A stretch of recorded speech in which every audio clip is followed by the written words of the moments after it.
Hey there, my name is Megan and welcome to my channel, or welcome back.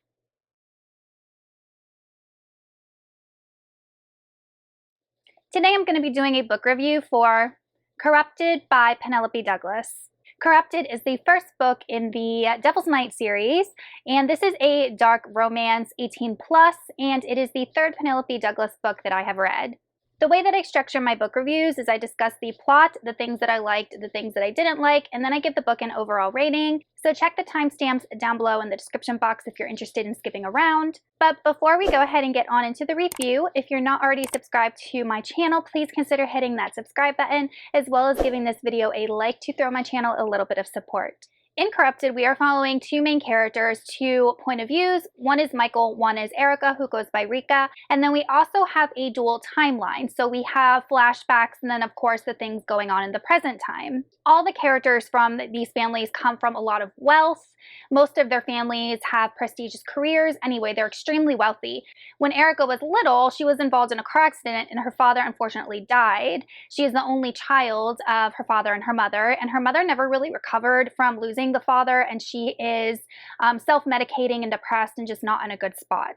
Erica was informally adopted by the Christ family, which is like a good family friend, Michael's family, and she had like her own room at their house. She was good friends with their son Trevor, and he's like in love with her and always tried to date her, and eventually she gave in, but the families were always like pretending that the two of them would get married one day. So Mrs. Chris, the mother, kind of like gave Erica a safe place to stay because her mother just wasn't doing well and everything that happened after the car accident. And then there is Michael, who is the oldest son, Michael Christ, and he always treated Erica like he didn't even see her, wanted nothing to do with her. And he is a very talented basketball player and was just super popular in high school. And he also is known as one of the Four Horsemen.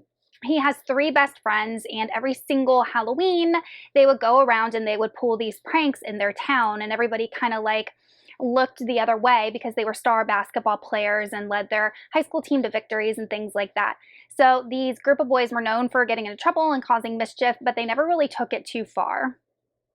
Fast forward a couple of years and Erica is 19 years old, and she just moved out of Thunder Bay, where her family house was and the Christ house was, to a place called Meridian City, and she's trying to go to college and make a life for herself. But what we learned is about 3 years ago, Erica was involved in Devil's Night and something happened, and the boys, everybody other than Michael, so all of his friends, Will, Damon, and Kai, ended up going to prison. And the whole book is alluding to the fact that Erica was the one that put them in prison, that she said something to the authorities, or that the boys did something very bad and somehow they got arrested. Everyone got arrested but Michael.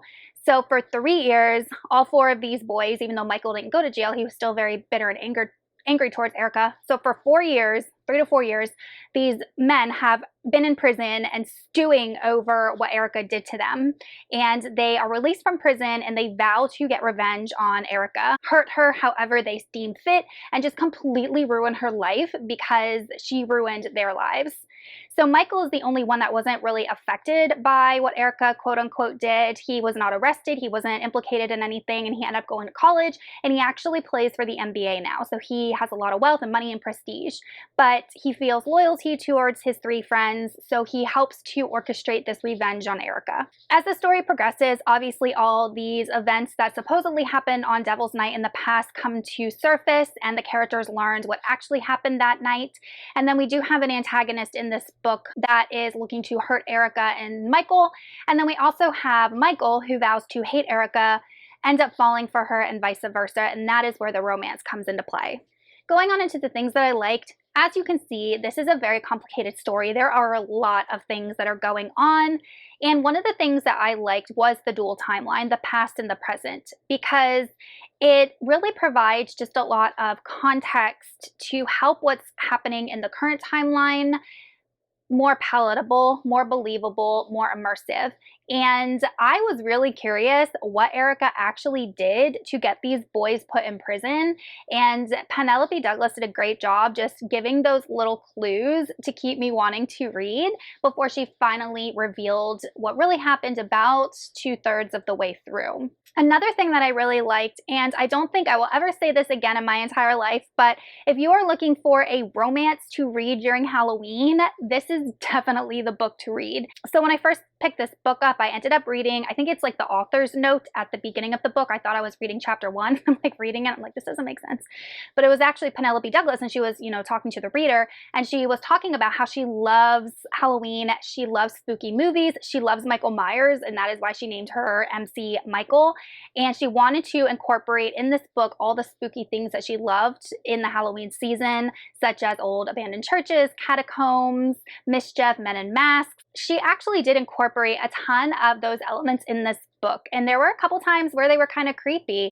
We had a scene where Erica and Michael were in the catacombs. We had a scene where Erica is alone in a house and Michael is in the house with her wearing his mask, his devil's night mask.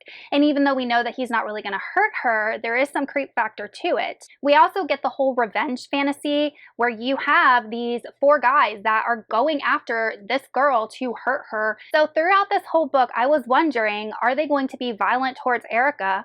They were walking this very fine line about whether what they were doing was inherently violent versus just bullying, I guess. And as with all of Penelope Douglas's books, she writes spice incredibly well. All of the scenes that were supposed to be sexy and spicy definitely were. She does an excellent job with any type of spicy situations.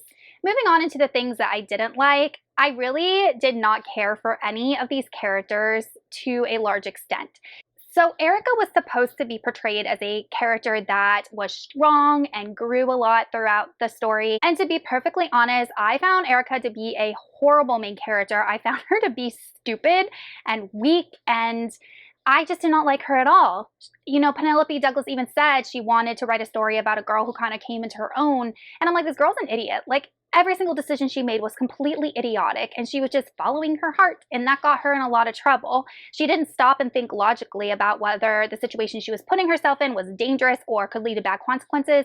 Like, yeah, she's young, and young people make bad decisions, but just don't tell me a character is going to be a smart, confident, owning yourself type character when she's not. She's stupid and weak. And then kind of leading into Michael. Michael's a horrible character too. And I take this with a grain of salt because Penelope Douglas does put trigger warnings in the beginning of her books, and one of them is violent, abusive, and misogynistic behavior is one of the trigger warnings that she talks about, and her male leads often encompass some of those things. So Michael is a bit abusive towards her. He's not violent to the point where like he hits her or anything, but he'll shove her. Like if she's pissing him off, like he'll literally shove her or grab her hair or something. Like it's not healthy behavior in any shape of the imagination. And none of these relationships, in my personal opinion, are healthy or normal. And once again, when you go into her books, you have to suspend your belief. And I feel like that can be a little bit dangerous if you're a younger female, not experienced in understanding what a healthy relationship looks like, and then reading this, it can kind of skew your vision. But for me, like, I know that's not reality. I know this is this author's fantasy, and I know that in no situation would this type of behavior, how the girl treated the guy, how the guy treated the girl, would ever be healthy. I also really didn't feel much chemistry between the 2 main characters, and I'm not even talking about like the sexual chemistry, because that is one thing that Penelope Douglas does very well, but I'm talking about just like how the 2 characters got along. So the whole idea is that these 2 characters have been around each other their whole lives. Their families were best friends. Erica literally had a room at his house. They've always been around each other. And it's kind of described as they've been orbiting each other their whole lives. And finally, they just come together and converge. And I'm like, that's so stupid. It was almost like a soulmate trope, and I really couldn't get on board with it.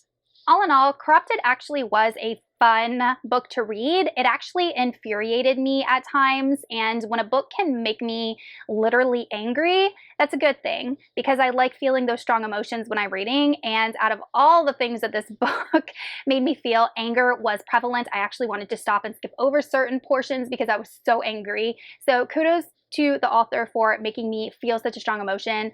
I wasn't a huge fan of all of the characters, but like I said, the story's fun. It has some dark elements, definitely some Halloween type elements. We had a good side character in Kai, but we also had some very unlikable characters in Michael and Damon, his friend, and Will, his friend, and Trevor, his brother. So if you are looking for characters that you can fall in love with, you might not find them in this book. Would I recommend this book? I would say if you like dark romance, if you are able to stomach violent, abusive, misogynistic behavior, as well as some other problematic things, and able to suspend your belief and understand that this is just a revenge fantasy type story, then yeah, give it a go. But if you're someone who likes sweet, cozy, meet cute type romances, this would not be for you. In the end, I ended up giving Corrupted 3 out of 5 stars, and I'm still on the fence if I want to continue the series or not. Alright, you guys, thank you for watching, and let me know in the comments if you've read this book and what you thought of it, or if you have any similar books that you'd like to recommend. I will see you all in another video soon. Goodbye!